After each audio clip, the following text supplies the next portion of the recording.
नमस्कार दोस्तों। Vinayak short hand classes में आप सबका स्वागत है। आज की क्लास होगी 80 वर्ड पर मिनट की। क्लास स्टार्ट होगी 5 सेकंड में।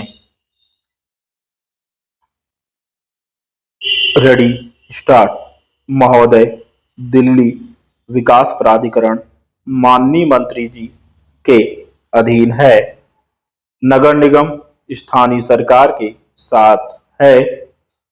दिल्ली परिवहन निगम किसी और के साथ और पुलिस कहीं और। इन सब के बीच में कोई संयोजन नहीं है। जैसा कि मैंने पहले भी 5 सितंबर को कहा था, हमने इस बात पर विशेष ध्यान दिया है कि अधिकतम प्रयासों और संसाधनों से अधिकतम परिणाम प्राप्त किए जाएं।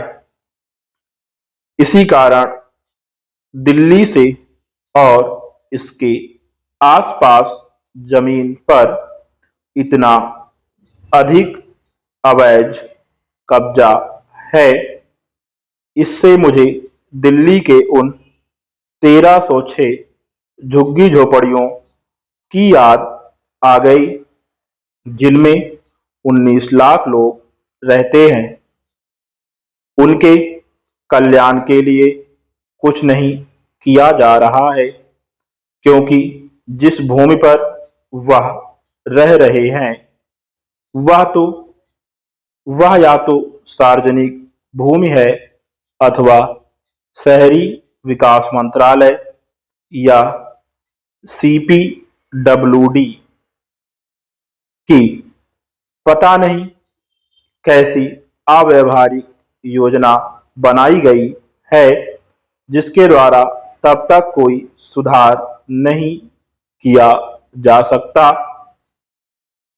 जब तक भूमि के प्राधिकरण अनापत्ति प्रमाण पत्र नहीं दे देते। भूमि का स्वामी कोई अधिकरण ऐसा प्रमाण पत्र नहीं देता। लोग भूमि पर अनधिकार निवास कर रहे हैं और वर्षों से उस भूमि पर रह रहे हैं। जिस भूमि पर यह अनधिकार निवास कर रहे हैं वह किसी सार्वजनिक परियोजना के लिए आरक्षित होती है। मैं राजीव गांधी कैंप के विषय में जानता हूं, जिसमें कुछ इमारतों के बनाने की लागत के रूप में आपने 28 करोड़ रुपए से अधिक का भुगतान किया।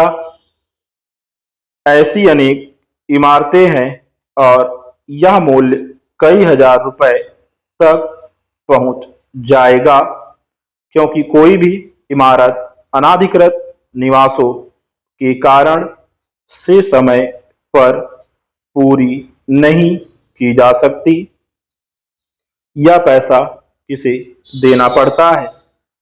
मैं माननीय मंत्री जी से निवेदन करूंगा कि वह बताएं कि परियोजनाओं के समय पर न पूरा होने के कारण से राजकोष को कितना नुकसान उठाना पड़ता है।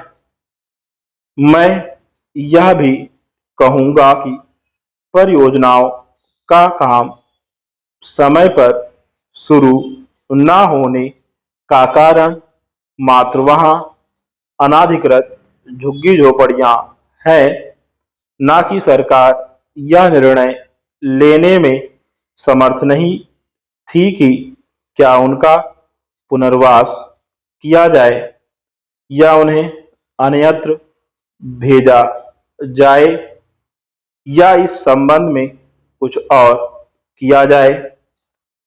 इन गंदी बस्तियों के कारण सभी तरह की बीमारियों हो रही हैं। डेंगू फैलने के बावजूद हमने कुछ नहीं सीखा है।